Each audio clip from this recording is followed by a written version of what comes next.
مسیح یسوع کے جلالی اور بابرکت نام میں سلام اور آپ سب کی سلامتی ہو۔ آج ہم دیکھیں گے خداوند کے زندہ، پاک اور خوبصورت کلام میں سے پیدائش کی کتاب 25واں باب، اس کی 19ویں آیت سے لے کر آخری 34ویں آیت تک۔ خداوند کے پاک کلام میں یوں لکھا ہے: عیساؤ اور یعقوب کی پیدائش اور ابراہیم کے بیٹے اسحاق کا نسب نامہ یہ ہے۔ ابراہیم سے اسحاق پیدا ہوا۔ اسحاق 40 برس کا تھا جب اس نے ربکہ سے بیاہ کیا، جو فدان ایرام کے باشندہ، بیتوئیل ایرامی کی بیٹی اور لابن ایرامی کی بہن تھی۔ اور اسحاق نے اپنی بیوی کے لیے خداوند سے دعا کی کیونکہ وہ بانجھ تھی، اور خداوند نے اس کی دعا قبول کی اور اس کی بیوی ربکہ حاملہ ہوئی، اور اس کے پیٹ میں 2 لڑکے آپس میں مزاحمت کرنے لگے۔ تب اس نے کہا، اگر ایسا ہی ہے تو میں جیتی کیوں ہوں؟ اور وہ خداوند سے پوچھنے گئی۔ خداوند نے اس سے کہا، 2 قومیں تیرے پیٹ میں ہیں اور 2 قبیلے تیرے بطن سے نکلتے ہی الگ الگ ہو جائیں گے، اور ایک قبیلہ دوسرے قبیلہ سے زور آور ہوگا اور بڑا چھوٹے کی خدمت کرے گا۔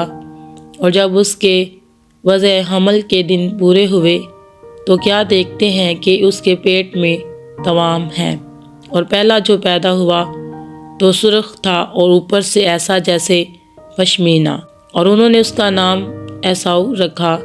اس کے بعد اس کا بھائی پیدا ہوا، اس کا ہاتھ عیساؤ کی ایڑی کو پکڑے ہوئے تھا، اس کا نام یعقوب رکھا گیا۔ جب وہ ربکہ سے پیدا ہوئے تو اسحاق 60 برس کا تھا۔ عیساؤ اپنا پلوٹے کا حق بیچتا ہے، اور وہ لڑکے بڑھے، اور عیساؤ شکار میں ماہر ہو گیا اور جنگل میں رہنے لگا، اور یعقوب سادہ مزاج ڈیروں میں رہنے والا آدمی تھا۔ اور اسحاق عیساؤ کو پیار کرتا تھا کیونکہ وہ اس کے شکار کا گوشت کھاتا تھا، اور ربکہ یعقوب کو پیار کرتی تھی۔ اور یعقوب نے دال پکائی، اور عیساؤ جنگل سے آیا اور بے دم ہو رہا تھا، اور عیساؤ نے یعقوب سے کہا کہ یہ جو لال لال ہے مجھے کھلا دے، کیونکہ میں بے دم ہو رہا ہوں۔ اسی لیے اس کا نام ادوم بھی ہو گیا۔ تب یعقوب نے کہا، تو آج اپنا پلوٹے کا حق میرے ہاتھ بیچ دے۔ عیساؤ نے کہا، دیکھ میں تو مرا جاتا ہوں، پلوٹے کا حق میرے کس کام آئے گا؟ تب یعقوب نے کہا کہ آج ہی مجھ سے قسم کھا۔ اس نے اس سے قسم کھائی، اور اس نے اپنا پلوٹے کا حق یعقوب کے ہاتھ بیچ دیا۔ تب یعقوب نے عیساؤ کو روٹی اور مسور کی دال دی، وہ کھا پی کر اٹھا اور چلا گیا۔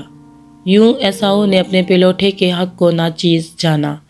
خداوند کے زندہ اور بابرکت کلام کے پڑھے اور سنے جانے پر اس کی خاص رحمت اور برکت نازل ہو۔ خدا باپ کا شکر ہو، آمین۔